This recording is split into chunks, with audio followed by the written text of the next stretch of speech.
Well, do we have something today?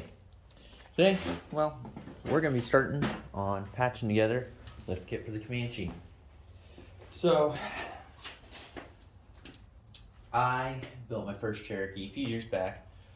It's sitting on 33s. It's about a 6-inch. Nothing too crazy. Fast forward, I bought a Comanche last year. Yeah, I was just gonna throw a couple inches of lift on it. Max at like 3. Swapped the axles from my Cherokee onto the Comanche. Went to spring over axle, and turns out it's like 6 inches of lift in the rear, only about 3-inch pucks for the front. So that's what we're going to start solving today. Granted, this is going to be a little bit of a work in progress because I don't have track bar, I don't have extended brake lines. There's one other thing. I just can't forget it. I just remember it right now. So, everything's sitting right here. This is total about $600, $750-ish. I don't remember. I know, yes, I could have gone to Rough Country and bought one. Everything ready to go kit, no weld together, nothing like that, for $700. Reasons I didn't go do that. A, I hate Rough Country. I've seen too many control arms break, and I don't want that. Okay, I shouldn't say break. They bent. Control arm's not supposed to look like a banana. I will never buy Rough Country control arms, neither with Rubicon Express. Well, don't get me started about the track bar on my Cherokee. So, with what I got here today, another reason I didn't go with Rubicon Express, I wanted dual rate coils. So, I have dual rate coils. Start off, these are metal cloak springs, $209 for the pair, 6-inch lift, same price as 3-inch ones. Metal Cloak told me they would ship in 2 weeks, like 2-week wait time. They were here in 3 days from California. I live in Washington. That was nice. $209 for those. All right, and we have the Rubicon Express skid plate, if that's what you want to call it, or transmission mount, cross member, long arm mount, whatever you want to call it. I have one. The reason I don't like Rubicon Express's tubes, like their track bars or the control arms, but 5/16 inch thick plate, it's pretty hard to mess that one up. Just a tad. So we got that. That was 120, 209. And then we have the Barnes 4-wheel drive custom long arm kit. Thing to know, I didn't know about this, and I'm not upset about it when I ordered it. It actually just came in today. Barnes does not send you an instruction kit with this. Reason being, this is a completely custom kit. You can do with it whatever you want. So this is definitely not a beginner level kit to buy, because you have to weld everything together. Not only that, you have to have good welds, but you also have to know what you're doing and how you want it. So let's break into the control arms and see what we got here. So start off, they have a 3-foot section of tube and a 2-foot section of tube. They're different sizes, you can't mix them up if somehow you're capable of mixing that up. Oh, that was a nice cut. So this off here. All chrome Ollingheim joints as well. Someone should main handling this upper portion. It's a lot dirtier than the rest of the bars. No, it's not me. Possibly, I'm not sure. Anyways, so yeah. Yep, that's a tube. Pretty self-explanatory. Another tube. Pretty self-explanatory.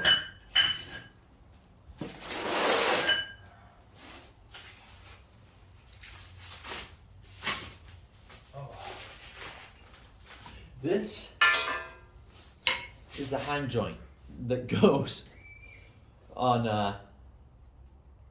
the very rear of the control arm, where the mount's supposed to go against the frame. Oh, and I should say, hopefully these are long enough that I can make it go to this cross member. If not, I'm gonna work some magic. Anyways, yeah, that's a good solid inch right there. This very sturdy. This thing weighs at least 4 pounds, if not more. That's got some weight to it. Yep, that's another one. I was gonna think about drilling and putting a grease zerk in here, but I'm undecided. You guys can let me know if I should stick a grease zerk in there. Oh, we have some smaller arm joints, probably for the upper control arm, and smaller bags. Actually, I think I have some more of these identical ones kicking around over there that I was going to buy for the steering before I did that. So, we have the long arm tubes. I just love sharp razor blades. It looks to be 5/16 inches as well. I don't remember what the website quotes it at. She's not a weak one. Slide you out of the way. Now for the box of goodies that came with. I should say, this kit was $430 for the control arms and everything. That's another reason I went with it. It was good priced, and you saw those tubes. They're mint. All right, so we have some grade 8 hardware with lock nuts. Perfect. We have some more grade 8 hardware, English, those are hard, with some, we have both the large heim joint and the small heim joint spacer thingamajigs there. Don't really know the official term for that. I'm going to call them spacers. I really like the good fact of lock nuts. This is 21st century. We have smartphones. Use frickin' lock nuts. It's not that hard. They're not that new of a technology. Yeah. Alright. And then we have bushings for on your axle. And they say that you can cut the old ones off and stick these ones on. Kind of what they're aiming for. I don't know how you're supposed to do that because there's no other hardware to do that. So I'm hoping these bushings are the same diameter. If not, I'll buy some just normal neoprene bushings for the stock XJ mounts because I don't want to cut that up. I'm not trusting it. I'm not doing anything like that. I think that's kind of what they're anticipating you to do, is just that you're going to go with trust. That's a big bag for that. All right. Now we have adjusters. If I can open this up. These are going to be, I just realized something that might be an issue. I'll have to take a gander at that and compare to my parts list. There was a packing slip included. So, I see how that works. I see how it is. Okay, it's just my stupidity. I was thinking that it was double adjustable so you can adjust it without removing it with at least one end. But you have to remove at least one end. Not terrible. I see how they're doing that. Okay, this feels like a very specific rubber object. That feels weird. So these are a Welding piece for the heim joints. Take that rubber piece off there, screw it in there. Pretty self-explanatory. That's the adjustment of it. You weld this piece in, the inside of your tube. Just stick it in there. Probably have to hammer it in. You weld that in. Pretty self-explanatory. And then comes your jam nuts. One's going to be normal thread, one's going to be reverse thread. I think. I didn't read it too well. Don't quote me. And then you have your larger ones for the larger control arms.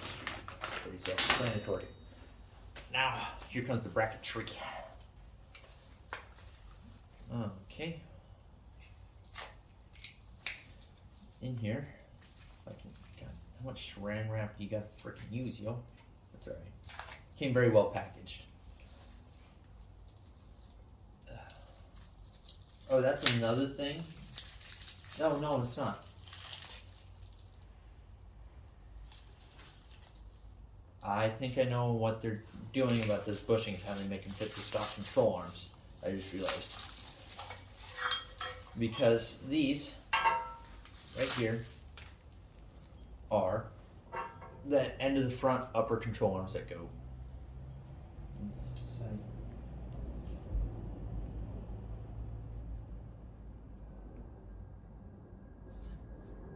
Kerfuffle has occurred in my brain. So,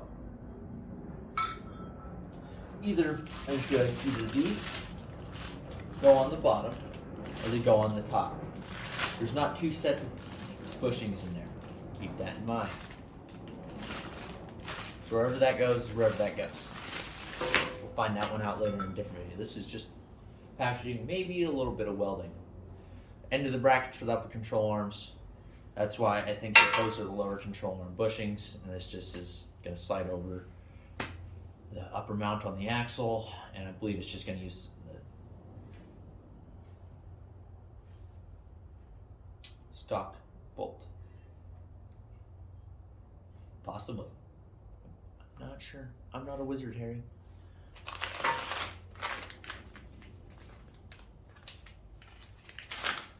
Okay, we'll find that out when we get to that part. Yep, so those are brackets. You're gonna have to weld in that too to strengthen it up. It's fine. Now, we'll get back to those. I've yet to kind of conclude what those are. Any other goodies in the bottom there? Alright, here we go. We got the beefy boys. Yep, I had dulled my razor blade a little bit. I'm very picky about dull razor blades. Can't cut saran wrap very well. Like this, replace it. That's pretty much all it is. Trash otherwise. Alright. These. Are those turkeys? They're either turkeys, geese, or children, I'm not sure. Alright, so this is the bracket that hopefully go just like that. A little straighter, just like that. Provided these tubes are long enough. If they're not, we'll figure it out. Magic thing of custom. Originally this all was going to be a weekend project. I realized last night, I was like, between waiting to buy the track bar and all the other stuff, how the hell am I supposed to get this done on a weekend? Keyword is, it's not going to happen. Not one bit. Alright. Now we come to these brackets. These brackets are, you can use a couple ways. Either you can weld it straight to the unibody. I don't know why I almost said subframe. The unibody, or you can do a radius arm, which is what I'm doing because I prefer radius arms. Radius arms are better. I have a feeling someone's gonna say something about that in the comment because it's gonna happen. You can do one of two ways.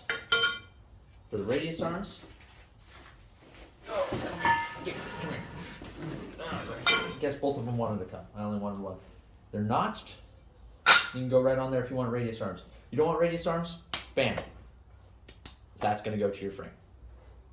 Or bam. However you want to weld it on. I don't know. I'm not you. Do what you want to do. But that's how I'm going to do it. I like radius arms. They're a lot simpler. And, the flex out of them. Especially with time joints. Radius arms with Johnny joints or normal bushings, you will not get that much flex out of. Like, you can get flex, but I mean, on my Cherokee, it has radius arms as well. So, little judgmental towards radius arms being better. But I can get, let's say this is relation to my Jeep, I can get about that much axle twist out of my Cherokee with radius arms on hind joints. Obviously, there's 4 links and 3 links out there you can get a lot of flex with too. I prefer radius arms, and they're not any less quality despite anyone that says to you, anyone that says that to you is a lying sack of crap and you don't need them in your life. Probably also tell you that you have too much horsepower. 2 things you can't have enough of in the world: flex, horsepower. Yup. Alright. And these magical brackets, I've yet to figure out what they're for. Or flanges. I have a feeling I know what they're for. I Don't know for sure. But it'd be nice if they included that, if I'm thinking what they are. Just based on their size and their shape. Because there's nothing else they go to. I'm pretty sure these are skid plates for your lower control arms. I might save these and put these on my Cherokee because my Comanche's not really a crawler. Like I said, it was only supposed to get a small lift. And we ended up with 6.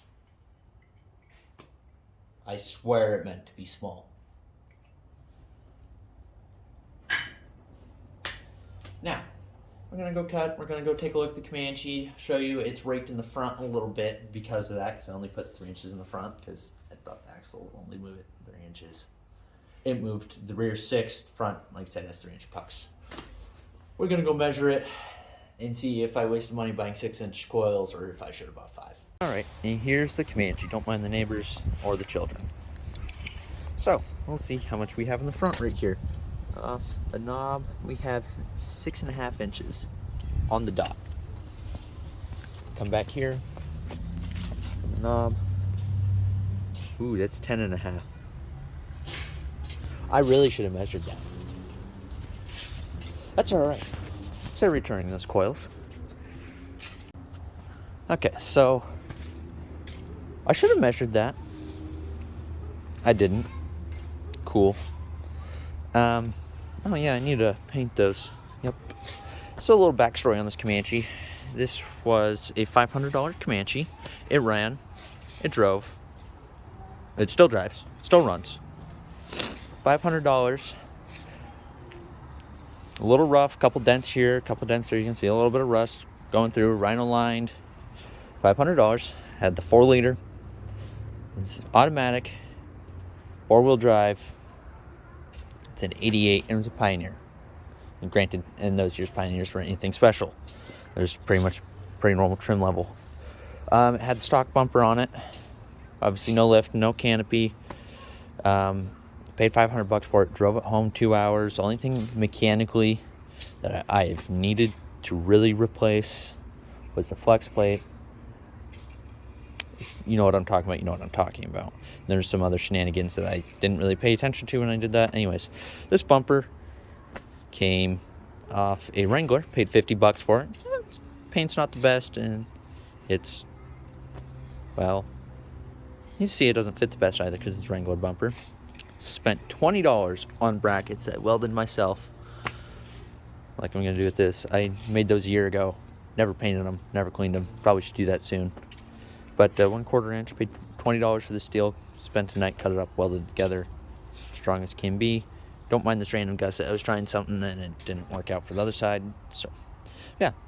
So, and then it got the Cherokee axles underneath it. Just mainly I wanted to get rid of the Dana 35 in the rear. My Cherokee had Dana 30 and a Chrysler 8.25. And I actually had bought metric ton Comanche axles with the AMC 20 with a locker, rebuilt with less than 1,000 miles on it for $400 for the set. So this went on my Cherokee. And this got its axles. It has 1-ton steering from Cab Fab. It needs a track bar. Oh, kind of unsteady. Obviously, since we're lifting it, it needs extended brake lines. It needs a couple other things. But yeah, so that's kind of the deal with this. And that's something else I forgot about. The Comanches have these big ass freaking mounts. But yeah, it's a thing. Okay, now that I'm looking at it, I have no idea what those little plates are for. I thought they were skid plates for the lower control arms. I don't think so now. But yeah. So, yep, that's the Comanche backstory, and it's getting built. Okay, before we get started here, let me adjust you a little bit. Before we get started here, let's talk welders. I went to college for welding. Not a degree or anything, but I did go to attend some college for some welding. Honestly, you don't need a fancy welder. You don't need anything exuberant. Good, decent, non-trash welder, you need that. My welder that I have right now, partly due to monetary concerns at the time, haven't had to need to replace it yet. Though, it's getting close to it here in a few months, and I'll probably upgrade it to the MIG when I get it. But I have the Titanium Flux 125, paid $170 for it on sale from Harbor Freight. It says it's only rated for 3/16 metal. If you said it just right, I've had a hard time not blowing through 1/4 inch with it. It has enough power to do 1/4 inch, or even, that's 1/4. That's a 5/16 inch piece of metal. It will weld this just fine.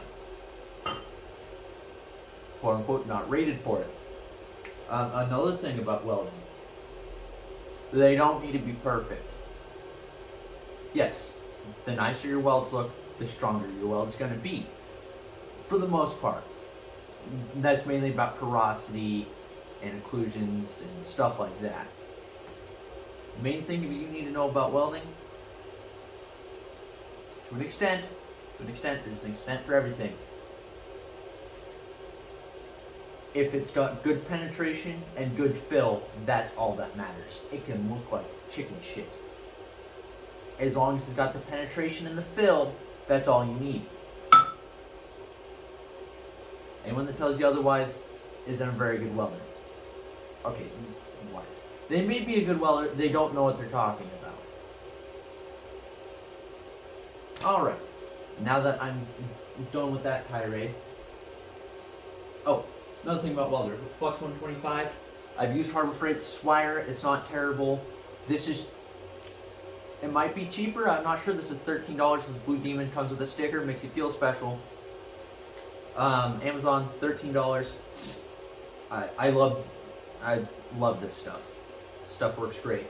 Another thing, if you're gonna buy the Flux 125, spend the extra $25, get the 2-year protection plan. When your 2 years is up, you can either, okay, so I should say, it's not a protection plan, it's a replacement plan. Harbor Freight will replace that if it's in perfect working order. That is exactly what the sales manager told me when I bought the welder. Because she went, do you want the protection plan? I said, no, not really. It's not that expensive a machine. If it breaks, I don't care. She looked at me and said, if you buy the protection plan for $25, when you come in to get a replacement for it in 2 years, because you can do that, you can come in right before it expires, get your replacement, be all hunky-dory. She told me you can get the titanium MIG, the step up, for like $180. Essentially, they take the price off a brand new Flux 125 for it. Yeah, that's a freaking deal. Like, you upgrade and get a better machine for the price of Flux 125 2 years later. Buy the Harbor Freight protection plan. It's not because their stuff is crap. Some things like their adjustable wrenches are trash. They're welders. I would not buy a Chicago electric welder. Those ultra cheap ones, don't waste your time. Don't waste your time. Buy the Flux 125. Buy the Titanium series. That is what you're going to want for good performance. But again, buying a MIG for a couple $100, essentially, great, okay, essentially I should say, yeah, you're essentially paying full price for it, but when you go to buy it, it's a lot cheaper because you're exchanging it. I'm not a retail wizard, okay? I know how this works. Anyways, do it. That didn't make sense. Anyways, so Flux 125, amazing, great welder. I'm just welding. I'm gonna shut up. Let's make sure my helmet's unlocked. That's another thing. I recommend not buying a cheap welding helmet. I recommend buying the Harbor Freight welding helmet. I do not say go to Amazon and buy the cheapest one that's similar price to Harbor Freight welding helmet. I'm telling you, go buy the Harbor Freight welding helmet if you're got a budget. Let's get to welding. I should probably put a new tip on this. Oh, wait. Oh, knocked off the slag. The only downside to Flux, slag. Lots of it. Alright, let's get to welding.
saying, 1/4 inch steel, that welded that just fine.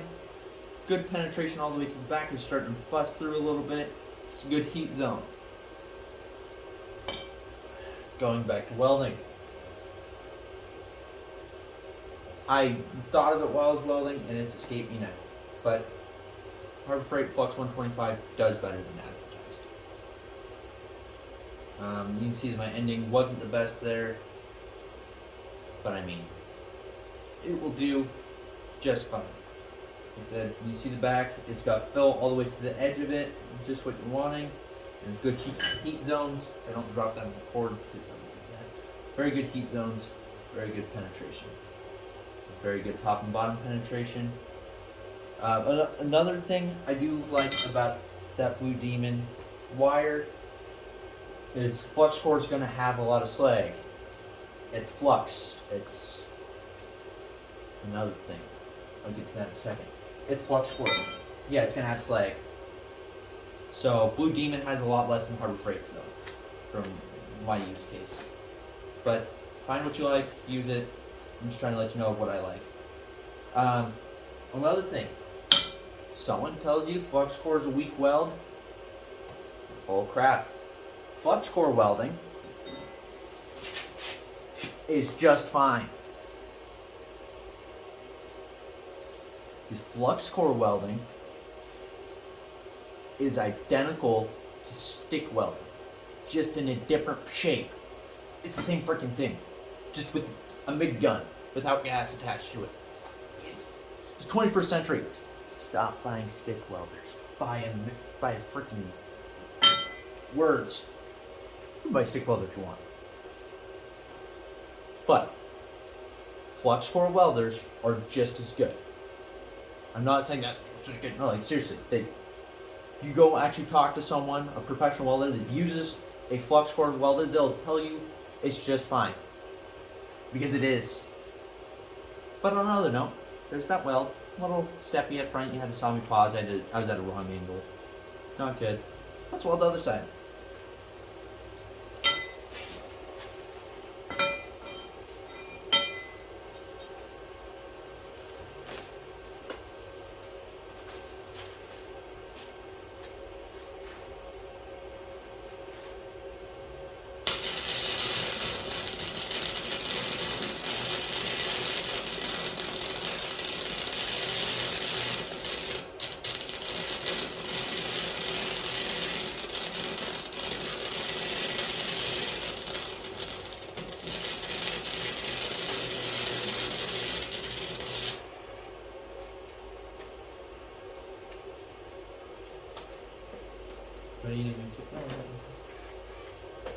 Come on. Okay. One downside to flux core welding. Slag. Yeah, it happens. Quite often sometimes. That was kind of excessive. That's right though. These wire cutters suck. Just kidding. Flux core is a pain to cut. Unlike MIG wire, or when wires snap off. No, I know why we should cut it out. I ran out of wire.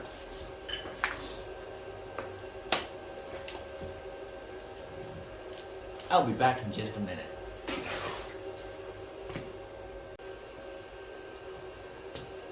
Alright, we have more wire in the gun. Feed it through.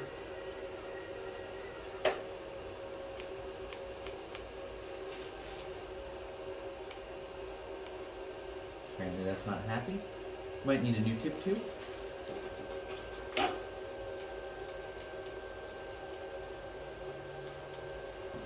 Interesting. Well, pair of pliers.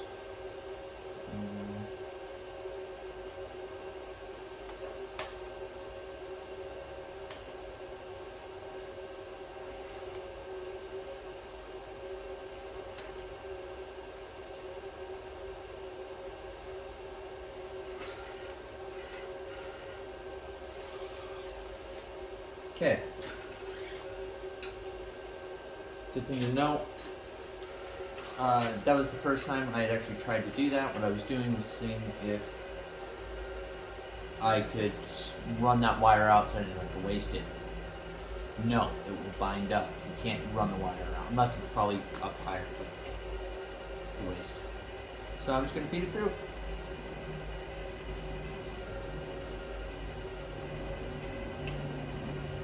Oh, here it comes. I can feel it vibrating down the nozzle. Feel it vibrating. Here it comes.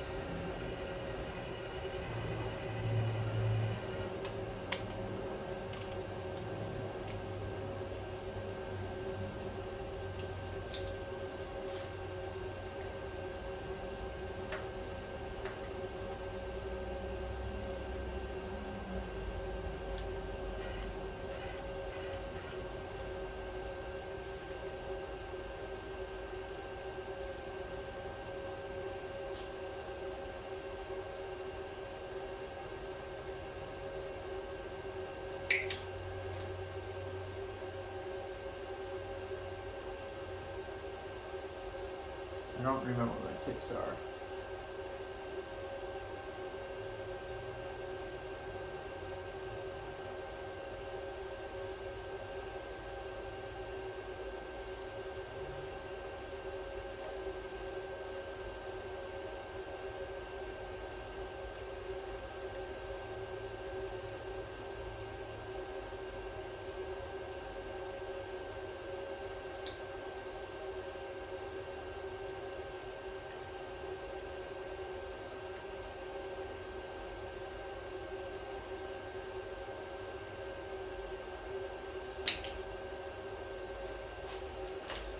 And we're back. So, we have wire. Go feeding through. The sun's coming up. Wow. This is probably the last time I'm going to see the sun before February. I think it's November 6th. It's November 6th. I probably won't see the sun again until February. Maybe even March. I'm not sure. We'll see how the winter goes. I like the sun. Alright.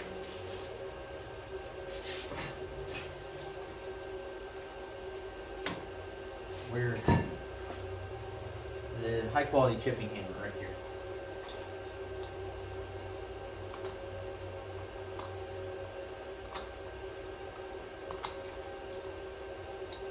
Alright. Cleared out some of the flake from that crack. Let's get to it.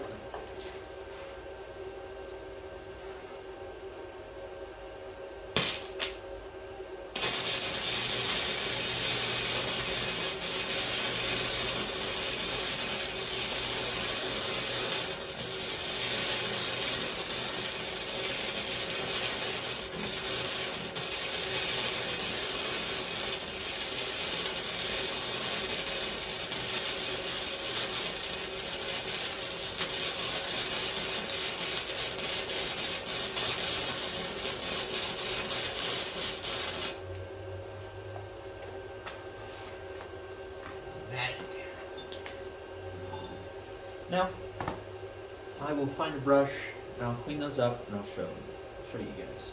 Well, that one got a little porosity there on the end. The ending wasn't the best, but it'll do.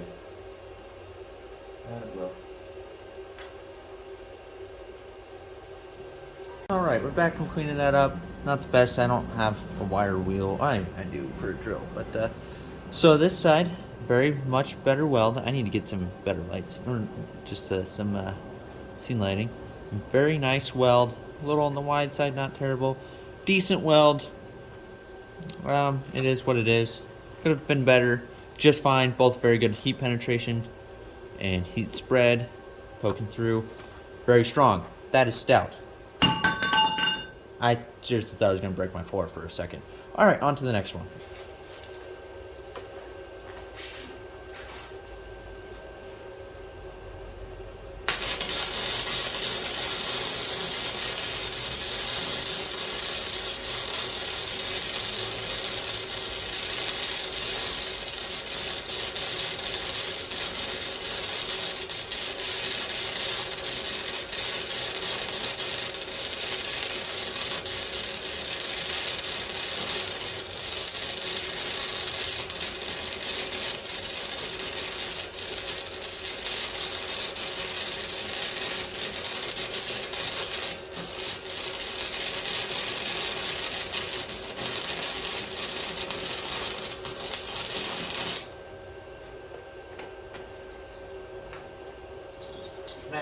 Now we'll do the other side.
That's two. I thought I was gonna light that box on fire. I thought I was gonna stay there. Why, hello, it's me from the future now. I realized this video is getting a little long, and, why did the fan have to kick on when I started recording? Anyways, I started filming this, and I filmed the second episode the same day. Second episode didn't really have as much time in it, so we're gonna cut me welding up these brackets here. See me kind of fiddling with it for a while. Yeah, cut it here. I'll see you guys in the next video. Thanks for watching. Bye.